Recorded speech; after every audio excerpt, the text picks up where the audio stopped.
अस्सलाम वालेकुम students. Behaviour sciences में हमने अपना चैप्टर नंबर 3 स्टार्ट किया हुआ है। और अब यहाँ पे जो सा है, हमने लर्निंग का जो टॉपिक था वो कर लिया था। अब हमारा मेमोरी का टॉपिक है। पहले मुझे बताते हैं, सबको मेरी आवाज आ रही है?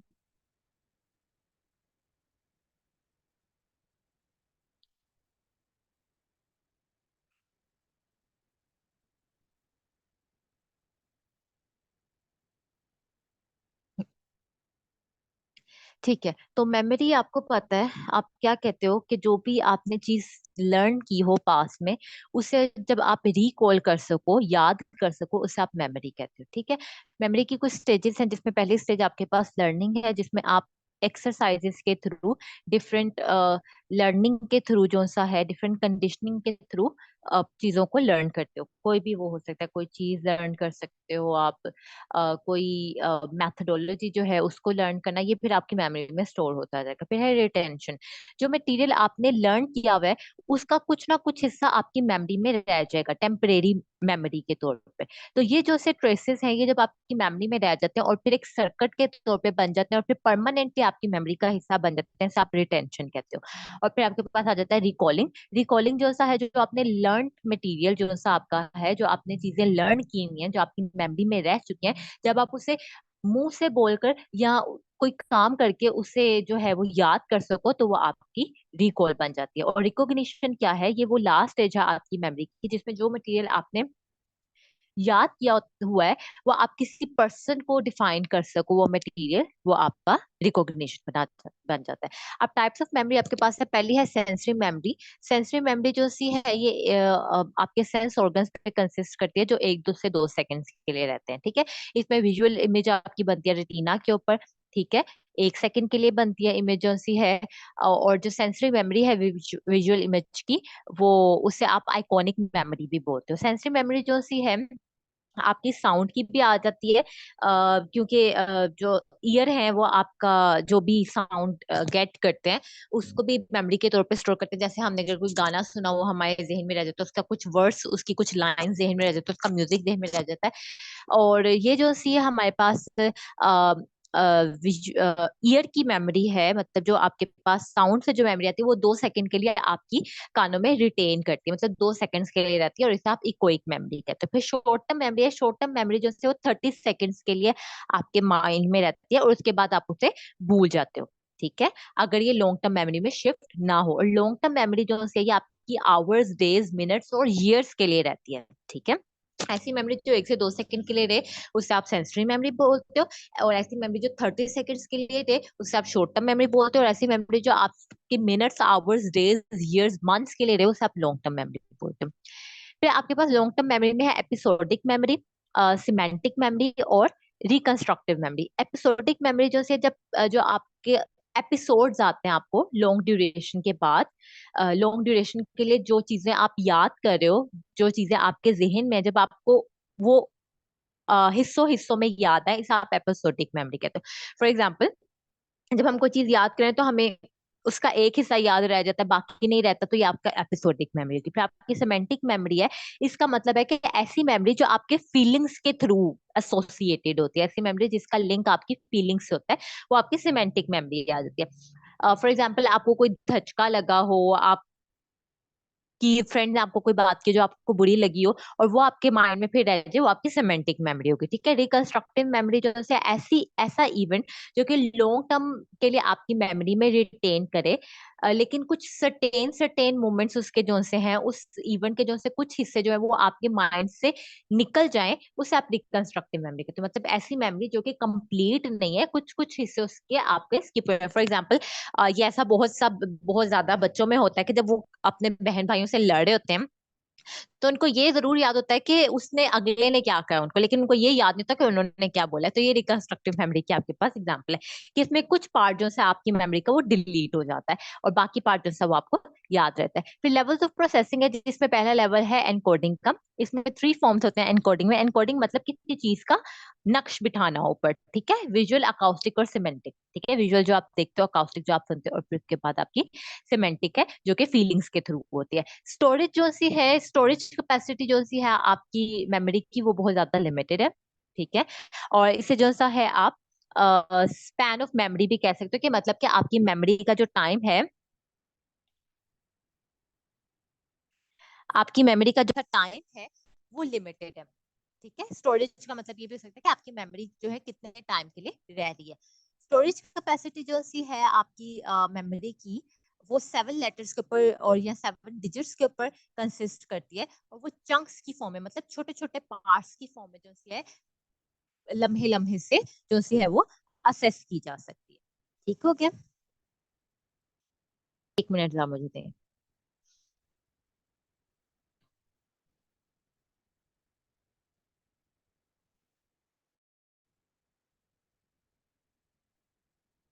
फिर जो मटेरियल आप ट्रांसफॉर्म करते हो अपने एलटीएम मतलब लॉन्ग टर्म मेमोरी में, एसटीएम मतलब शॉर्ट टर्म मेमोरी से, वो दो मेथड्स पे कंसिस्ट करता है। एक होती है मैकेनिकल रिहर्सल। मैकेनिकल रिहर्सल का मतलब है कि आप जब मटेरियल को बार बार उसकी ओरिजिनल फॉर्म में रिपीट कर रहे हो। फिर इलेबोरेटिव रिहर्सल, कि जो चीज आपने याद की हुई है उसे आप अपने मीनिंग्स के हिसाब से जो है वो बोल रहे हो या दोहरा रहे हो, उसे आप इलेबोरेटिव, या उसे एक्सप्लेन कर रहे हो, उसे आप इलेबोरेटिव रिहर्सल बोलते हो।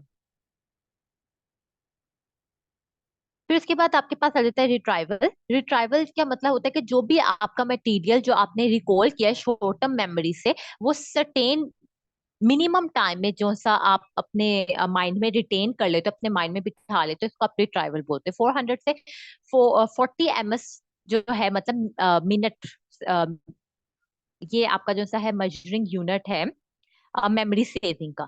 इसमें जो है आप रिकॉल कर सकते हो एक लेटर को, और हर जो आपका नेक्स्ट लेटर है वो 40 ms से इंक्रीज होता है। ms का मतलब होता है मीटर सेकेंड, ठीक है।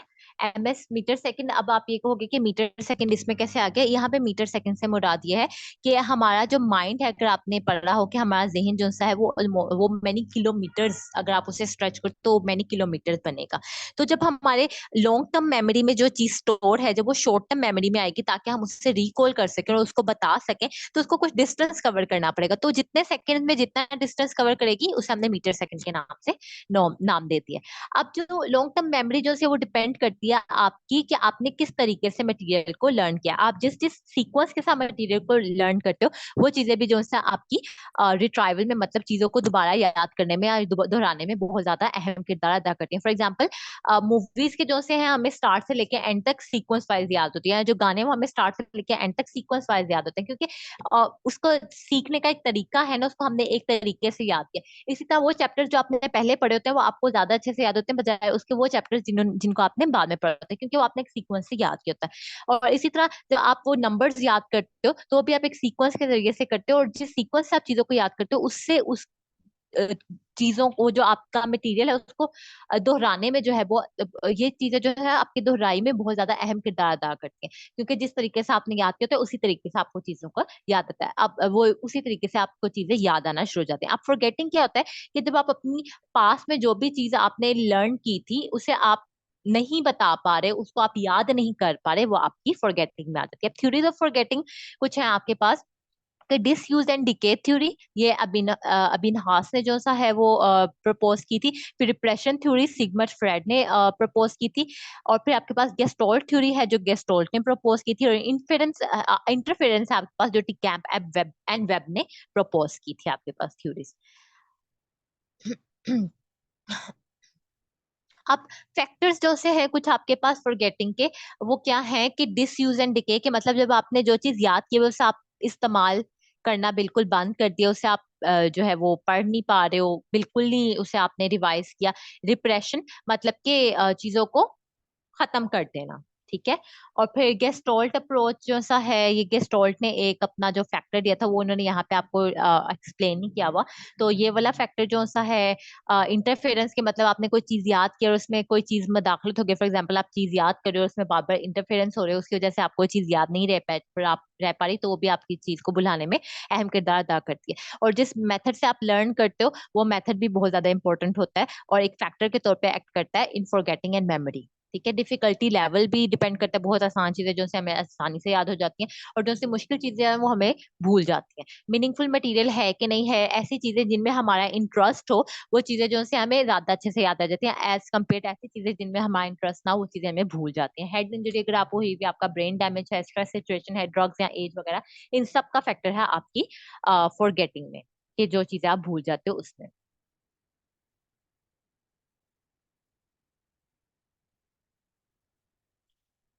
अब आपके पास कुछ यहाँ तक अगर किसी का कोई क्वेश्चन है तो मुझसे पूछ लें।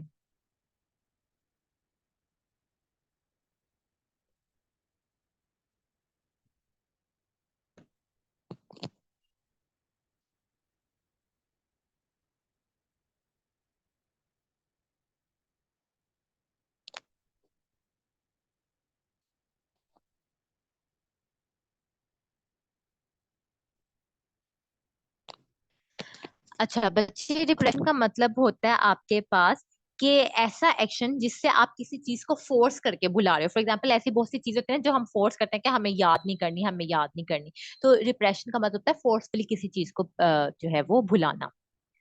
नेक्स्ट हमारे पास है मेजरमेंट ऑफ मेमोरी, के मेमोरी को आप किस किस तरह से मेजरमेंट कर सकते हो। एक लर्निंग मेथड है आपका, कि ऐसा सब्जेक्ट जो कि आप एक सब्जेक्ट को आप देते हो एक मटेरियल लर्न करने के लिए, उसे कितना टाइम चाहिए होगा वो मटेरियल को लर्न करने के लिए कंप्लीटली।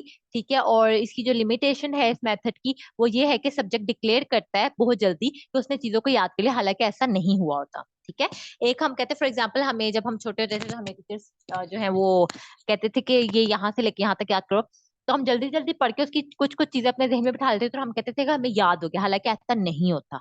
हमें कंप्लीटली थोड़े टाइम में जो है चीज याद नहीं होती। हमें जो है चीजों को याद करने के लिए लेयर्स बनानी पड़ती है। फॉर एग्जाम्पल, अभी मैंने पढ़ा, मेरे जेहन में कुछ कुछ रह गया, फिर मैंने 15-20 मिनट्स का ब्रेक लिया, कुछ और पढ़ा, फिर उसके बाद मैंने उसे दोबारा रिवाइज किया, एक दफा दोबारा पढ़ा, फिर मैंने 15-20 मिनट्स का ब्रेक लिया, और फिर उसके बाद मैंने उसे बगैर देखे अपने जहन में दोहराया या किसी को सुनाया, तो ये लेयर्स बन जाएंगी हमारे माइंड में। तो लर्निंग जो है हमेशा कम टाइम में नहीं, ज्यादा टाइम में होती है। ठीक है, फिर एंटीसिपेशन मेथड जो है, इसमें क्या होता है कि आप क्या करते हो कि जो आपने मिस्टेक्स की होती हैं वो आपको उसी वक्त बता दी जाती हैं। इससे क्या होता है कि आपके नॉलेज में इजाफा होता है, आपकी लर्निंग जो है उसमें इंप्रूवमेंट होती जाती है, और जो सा आपका काम, जो भी काम दिया होता है उसे आप इजीली अकम्प्लिश कर देते हो। फॉर एग्जाम्पल, उसने कहा कि एक सब्जेक्ट को हमने लिस्ट दिया 20 वर्ड्स की लर्न करने के लिए, और हर 2 मिनट्स के बाद जो सा है या फिर हर कंप्लीट रीडिंग के बाद जो सा है, हम सब्जेक्ट से पूछते हैं कि उसने क्या क्या याद किया, और उसको रिकॉल करे, मतलब दोहराए। तो सब्जेक्ट से हमने पूछा कि टेस्ट चेक इन जब हमने उसकी की रेगुलर इंटरवल्स के बाद, तो हमने उसको उसके एरर्स बताए। तो ये एरर्स बताने से फायदा ये हुआ कि नेक्स्ट टाइम जब बच्चे ने जो सा है वो टेस्ट दोबारा सॉल्व किया, तो जो उसकी पहले गलतियां हुई थी उसने उसको दोबारा रिवाइज नहीं किया। तो इस तरह से जो सा है फीडबैक के जरिए से, उसकी मिस्टेक्स बताने के जरिए से नॉलेज और लर्निंग के जो से मेथड्स हैं उनमें इम्प्रूवमेंट होती है। अब ऐसा अगर आप लोगों ने नोट किया हो, जब मैं अपनी मैट्रिक में थी, तो मेरे टीचर्स मेरे टेस्ट चेक करते थे ना, तो वो उस वक्त मुझे जो चीज बताते थे ना, फॉर एग्जांपल मैंने कोई गलती की हो, कोई एमसीक्यू मुझसे गलत हुआ, तो टीचर बताते थे नहीं इसका आंसर ये नहीं है, तो मेरे जहन में रहता था, क्योंकि वो उसी वक्त मुझे बताया गया होता था, मेरी गलती मुझे बताकर, और फिर उस पर मुझे बताया जाता था कि इसका करेक्ट आंसर ये, तो मेरे जहन में रहता होता था। तो यही होता है कि अगर आपकी कोई मिस्टेक हुई है तो फिर आप उसको फीडबैक दो, उसको समझा के उसी वक्त वो क्लियर करवा दो, तो इससे जो सा है आपका, आपकी लर्निंग जो सी है वो अच्छी हो जाती है। फिर उसके बाद आपके पास सेविंग मेथड। सेविंग मेथड के लिए इसमें जो सा है, आपको एक फॉर्मूला दिया हुआ है कि सेविंग परसेंटेज आप कैसे निकालते हो, कि ओरिजिनल लर्निंग ट्रायल जो है उसमें से आप री लर्निंग ट्रायल को माइनस करते हो, और फिर डिवाइड कर देते हो ओरिजिनल लर्निंग ट्रायल से, और मल्टीप्लाई कर देते हो 100 से। ये एक सिंपल फॉर्मूला है। अगर आपको पूछे व्हाट इज सेविंग मेथड या what is the formula of saving method, तो आपको ये पता होना चाहिए। Saving method is always calculated in percentage. और इसकी परसेंटेज आप कैसे करते हो कि जो पहले उसने चीज याद की थी, ओरिजिनली जो उसने याद की थी, वो उसमें से आप माइनस कर देते हो। फॉर एग्जाम्पल, टेस्ट समझ लो कि ओरिजिनली जो टेस्ट एक दफा पढ़ के उसी वक्त उसने टेस्ट दिया, तो उसमें सपोज उसके 10 नंबर, सपोज उसके 8 नंबर आए, ठीक है, उसमें से माइनस कर दिया।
ओके स्टूडेंट्स, मेरी आवाज आ रही है सबको? सॉरी, वो एक्चुअली फोन आ गया था तो मुझे जाना पड़ा।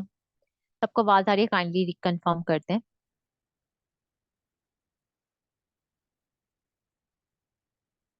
हाँ जी बच्चे, अब मेरी आवाज आ रही जी बच्चे। एक्चुअली मुझे फोन आ गया था, मैंने बोला भी था, शायद आप तक आवाज नहीं पहुंची तो मुझे थोड़ा जाना पड़ रहा था। जी आमना फारूक, बच्चे क्या कहना चाह रहे हैं आप? मैसेज करते हैं प्लीज।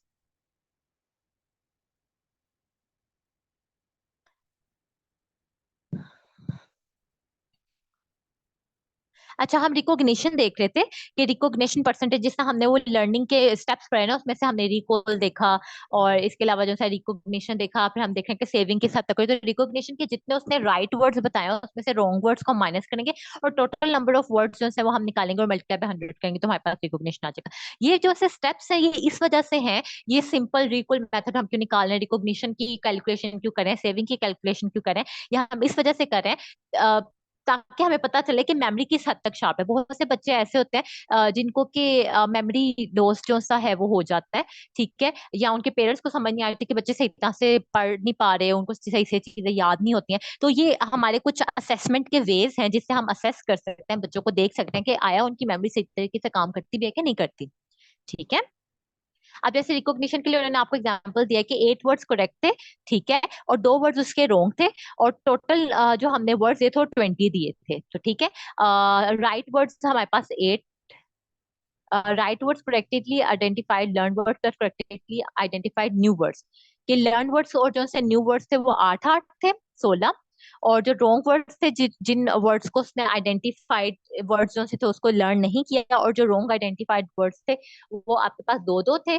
2 + 2 4, और 16 में से 4 निकाले और उसको 20 से डिवाइड किया, फिर मल्टीप्लाई बाय 100 किया तो 60%। सीरियल लर्निंग आपके पास क्या होती है कि जब आप लिस्ट ऑफ वर्ड्स देते हो और उसे प्रेजेंटेशन की फॉर्म में बताते हो, ठीक है, और इस तरह से आप उससे कहते हो कि अच्छा ये मैंने आपको वर्ड्स दिए। फॉर एग्जांपल हम बचपन में ये नहीं करवाते थे, हमारी मेरी तो मामा करवाती थी कि उन्होंने मुझे कुछ वर्ड्स सिखाए, या फिर जो सा एक पजल की फॉर्म में जो सा है वो सारे लिखे हुए दे दी, एबीसी लिखी हुई दे दी, और ऊपर वर्ड्स लिखे हुए जो कहे कि अब ये जो एबीसी है इसमें से वर्ड्स निकालो, ठीक है।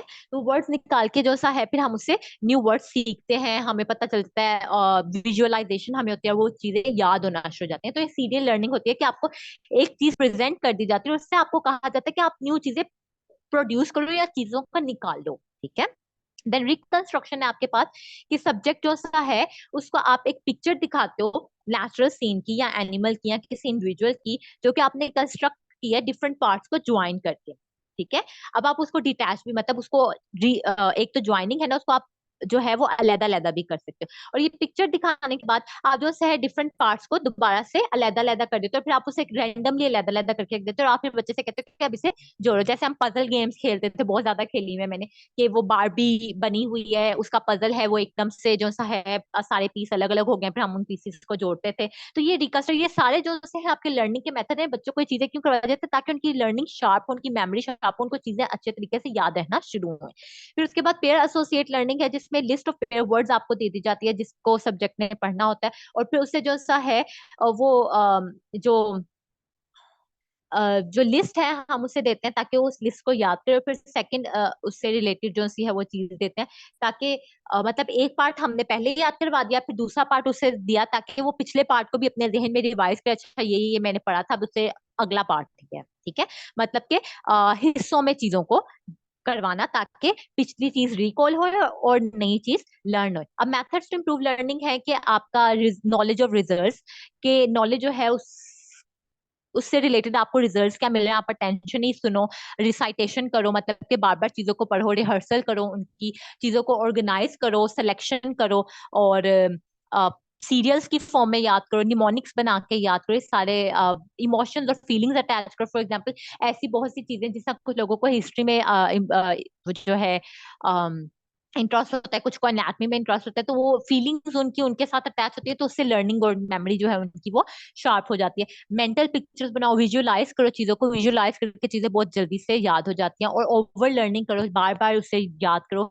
स्पेस प्रैक्टिस करो कि मतलब आपने याद किया, थोड़ा टाइम का गैप दो, फिर उसके बाद दोबारा से उसे याद करो, और फिर सारा पढ़ो, सारा याद करो, पार्ट पार्ट करके याद करो, सो और दोबारा से उसको रिव्यू करो। ये सारे आपके जो हैं वो लर्निंग के मेथड्स हैं। फिर मेमोरी प्रॉब्लम्स, आपके पास एमनेशिया है। एमनेशिया जिसमें कि आप जो है मेमोरी ऑफ न्यू थिंग्स जो सा है वो नहीं कर पाते, नई चीजें जो है आपको याद नहीं रहती, और कुछ चीजें जो है वो आपको आपकी लाइफ में से जो आपने याद की थी वो भी भूलना शुरू हो जाती है। बायोजेनिक एमनेशिया है, ये एक्चुअल और परमानेंट मेमोरी लॉस जो सा है, जो हेड इंजरी की वजह से था, बायोजेनिक एमनेशिया बोलते थे। फिर आपके पास साइकोजेनिक एमनेशिया है, ये रियलिटी है कि एक्चुअल मेमोरी लॉस नहीं होता, लेकिन पेशेंट को लगता है कि उसका मेमोरी लॉस हुआ है, वो पिछली चीजें या नई चीजों को याद करने में या रिकॉल करने में काबिल नहीं रहता। ठीक है। और फिर रिट्रोग्रेड एमनेशिया, जिसमें मेमोरी लॉस लिमिटेड होता है एक्सपीरियंस से, जो होता है एक्सीडेंट से पहले। फिर एंटीरोग्रेड एमनेशिया है, जिसमें मेमोरी लॉस रिस्ट्रिक्टेड होता है सिर्फ एक्सपीरियंस से, जो कि एक्सीडेंट से पहले हुई है। जैसे आपने कुछ ड्रामास वगैरह में देखा होगा, आजकल ये बहुत ज्यादा चल रहा है कि एक्सीडेंट होता है और एक्सीडेंट से पहले वाली के बाद में वाली जो सी चीजें वो याद नहीं रहती हैं, एक्सीडेंट से पहले वाली चीजें याद नहीं रहती। तो ये जो था आपका एंटीरोग्रेड एमनेशिया। फिर ट्रोमेटिक एमनेशिया, जिसमें लॉस ऑफ मेमोरी होता है ड्यू टू ट्रोमा। यहाँ तक किसी का क्वेश्चन है तो जल्दी से पूछ ले मुझसे।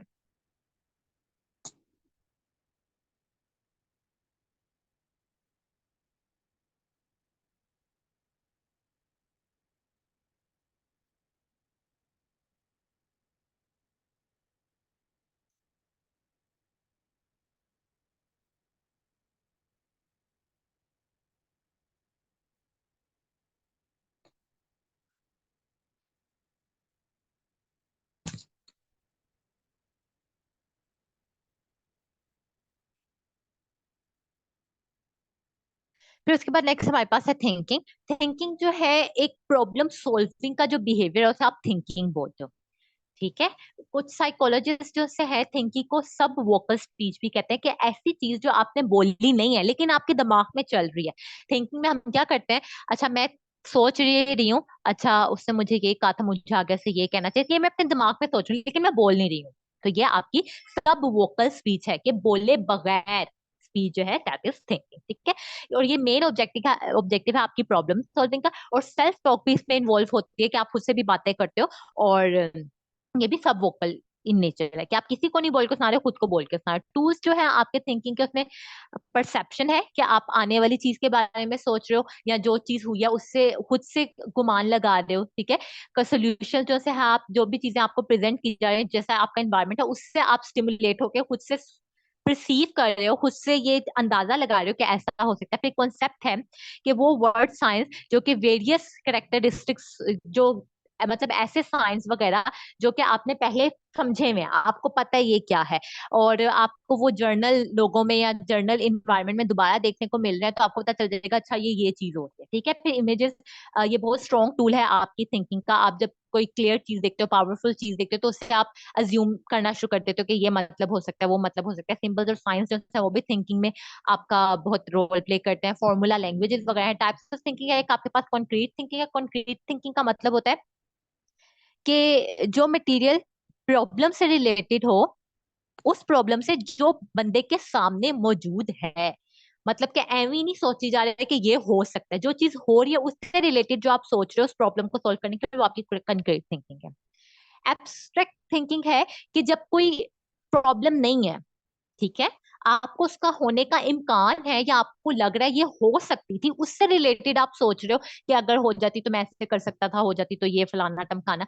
तो ये एब्स्ट्रैक्ट थिंकिंग है, कि मतलब जिसका कोई सर पाँव नहीं है, जिसकी कोई बुनियाद नहीं है, जो हो भी सकती थी नहीं भी हो सकती थी, हम एवं सोची जा रहे हैं। ठीक है। देन लॉजिकल थिंकिंग है, कि किसी रीजन और लॉजिक के जरिए से जब आप चीजों को करते हो। फिर क्रिएटिव थिंकिंग है, कि जिसमें आप नोवेलिटी की तरफ जाते हो, इनोवेटिव चीज की तरफ जाते हो, न्यू चीजों की तरफ जाते हो, बिल्कुल पॉइंट से हट के चीजों की तरफ जाते हो, जो आपके इमेजिनेशन और आइडियाज के ऊपर कंसिस्ट करती है, आपकी इंडिपेंडेंट इंटेलिजेंस के ऊपर कंसिस्ट करती है, जिसमें आप डिफरेंट ऐसी चीजें बनाते हो जिसको कि आपने पहले लर्न किया था, और वो आपकी इमेजिनेशन पे कंसिस्ट करती है। Creative thinking. फिर ऑटिस्टिक थिंकिंग होती है, कि ये जो है सेल्फ सेंटर्ड थिंकिंग है कि जिसमें आप खुद को सोच के अपने से मुतालिक जो थिंकिंग करते हो वो आपकी ऑटिस्टिक थिंकिंग में आ जाती है। एबनॉर्मेलिटी भी बोलते हो कि हम खुद को लेके सोचे जाए, अच्छा मुझे अब डिप्रेशन होना शुरू हो गया, हाय मेरा वेट बढ़ना शुरू हो गया, हाय मेरे साथ ऐसे हो सकता है, इस तरह हो सकता है, उस तरह हो सकता है, मैं कितना बोलती हूँ, मैं कितना नहीं बोलती, लोग मेरी बातें मतलब जो सेल्फ सेंटर्ड थिंकिंग जो अभी आप करते हो आप ऑटिस्टिक थिंकिंग बोलते हो। फिर लेवल्स ऑफ थिंकिंग है,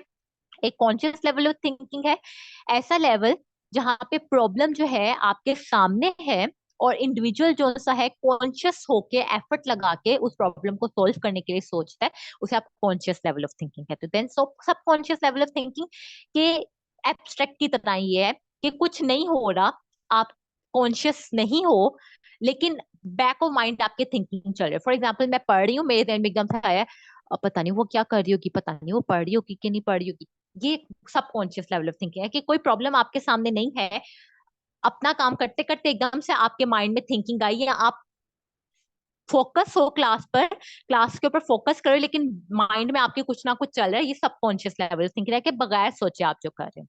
ठीक है। और जो सबकॉन्शियस लेवल ऑफ थिंकिंग है ये पर्सन टू पर्सन वेरी करता है। ठीक है। और ये सोर्स हो सकता है डिफरेंट फ्लैशेस का, डिफरेंट रिकॉलिंग्स का, कि बहुत सी चीजें जो आपको एकदम से जहन में आए और फिर भूल जाएंगे, उसका भी जरिया हो सकता है। फिर ब्लूम लेवल ऑफ थिंकिंग है कि डिफरेंट लेवल, ब्लूम का मतलब होता है उभरना किसी चीज का, नशो नमा पाना। तो थिंकिंग के लेवल्स जो बढ़ते हैं वो किस तरह से बढ़ते हैं, नॉलेज गेन करने से। ठीक है। कोई टेक्स्ट उससे रिलेटेड कॉम्प्रिहेंशन करने से, मतलब उसको बड़ी चीजों को छोटे से वर्ड्स में एब्जॉर्ब करना खुद में, एक वाजे तौर पे चीजों को समझना, और जो आप न्यू चीजें या नई चीजें आपने सीखी हैं उसको अप्लाई करना किसी इशू के ऊपर, और फिर नए आइडियाज वगैरह बनाना, और इवेल्युएशन करना, चीजों की वजाहत करना, चीजों को असेस करना, उनके ऊपर वो थोड़े से ऑब्जर्वेशंस करना, एक्सपेरिमेंट्स वगैरह करना, इनसे सारी से आपकी थिंकिंग ब्लूम होती है। ठीक है। और फिर जो है डेवलपमेंट किस तरह से होती है, 4 स्टेजेस पे डेवलपमेंट होती है आपकी थिंकिंग की। उसमें आपके पास है कंक्रीट ऑपरेशनल पीरियड है, फॉर्मल ऑपरेशनल पीरियड है, सेंसरी मोटर पीरियड है, और प्री ऑपरेशनल पीरियड है। सेंसरी मोटर स्टेज जो है वो आपकी बर्थ से लेकर 2 इयर्स तक होती है, जिसमें रैपिड चेंजिंग होती है और आपको देखने को मिलती है, जिसमें बच्चा जो सा है वो सेंसेस और मोटर एक्टिविटी को देखता है, जो हमने फर्स्ट चैप्टर में पढ़ा, उसकी सेंसेस और मोटर एक्टिविटी में डेवलपमेंट होती है। और फिर बेबी जो सा है वो डिफरेंस करना शुरू हो जाता है अपने एनवायरमेंट के दरमियान में। और इसके अलावा जो सा है वो कॉज और इफेक्ट वगैरह समझना शुरू हो जाते हैं किसी चीज का, जो भी उनकी चीजों के, जो भी उनकी नजरों के सामने आ रहा है। फिर प्री ऑपरेशनल स्टेजों से वो 2 से 7 साल के दरमियान में आती है, जिसमें बच्चे की बेटर कम्युनिकेशन हो जाती है, वो अपना फ्यूचर सोचना शुरू कर देता है, अपने पास्ट के बारे में सोचना शुरू कर देता है, हाय मुझे अम्मी ने थप्पड़ मारा था, हाय मैंने स्कूल जाना है, इस तरह का फ्यूचर, ज्यादा आगे वाला फ्यूचर नहीं। ठीक है। फिर न्यूमेरिकल एबिलिटीज उसमें आ जाती है, मतलब नंबर्स वो याद करना शुरू हो जाता है। इसके अलावा जो सा है इकोसेंट्रिक हो जाता है, मतलब कि उस बच्चे में थोड़ी सी अना अना इस तरह से कि वो जिद्दी होना शुरू हो जाता है। ठीक है।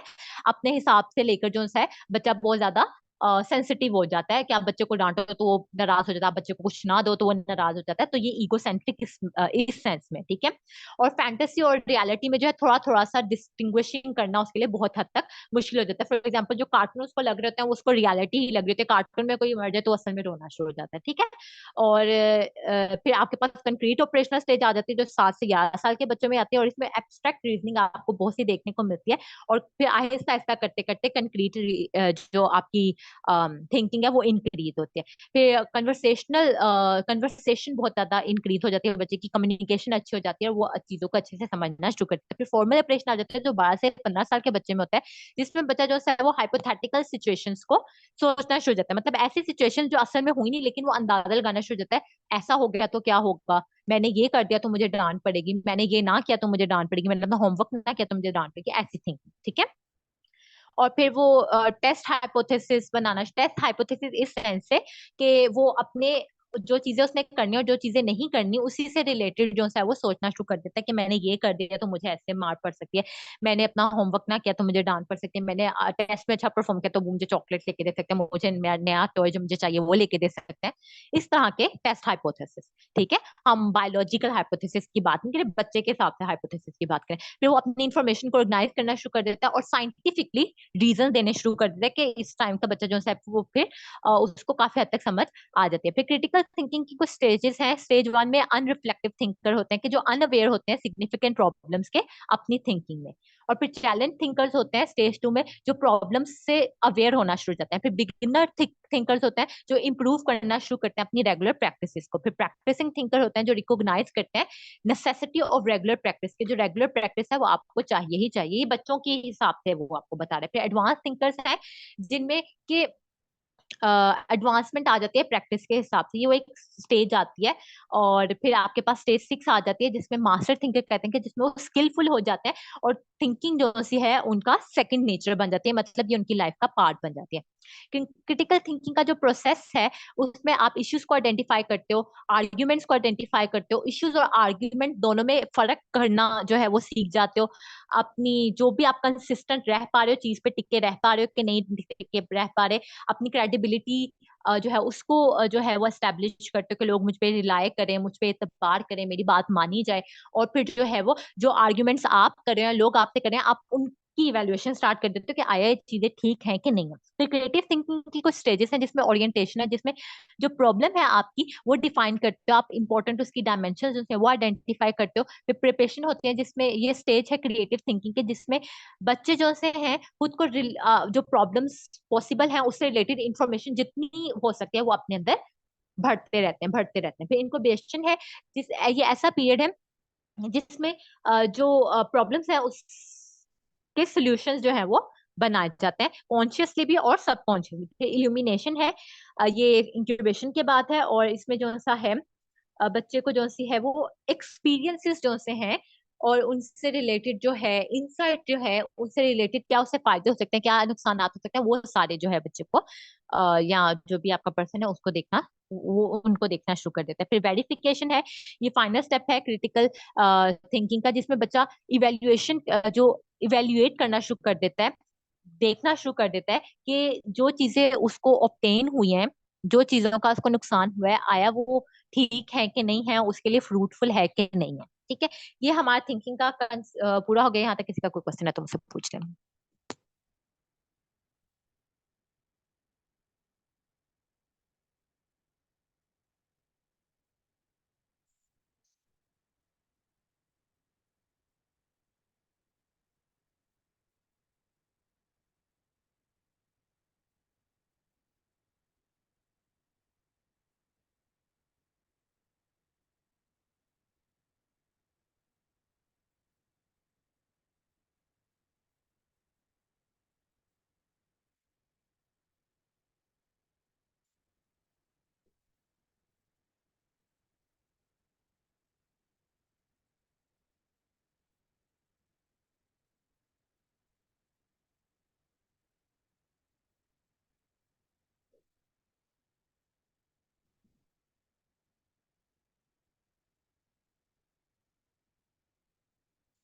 ओके जी, अगर किसी का कोई क्वेश्चन नहीं है तो हम अपना लेक्चर यहीं पे एंड करते हैं। अगर फिर भी किसी का कोई क्वेश्चन हो तो आप मुझसे मैसेज में करके पूछ सकते हैं, और इसकी जो वीडियोस वगैरह हैं वो आपको शेयर हो जाएंगे। Thank you so much students, take care, अल्लाह हाफिज।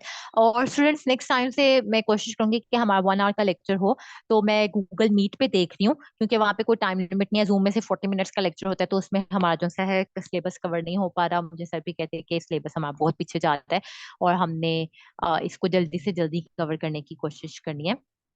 तो मैं कोशिश करूंगी कि मीट पे हमारा 1 घंटे की हम एटलीस्ट क्लास लाजमी लें।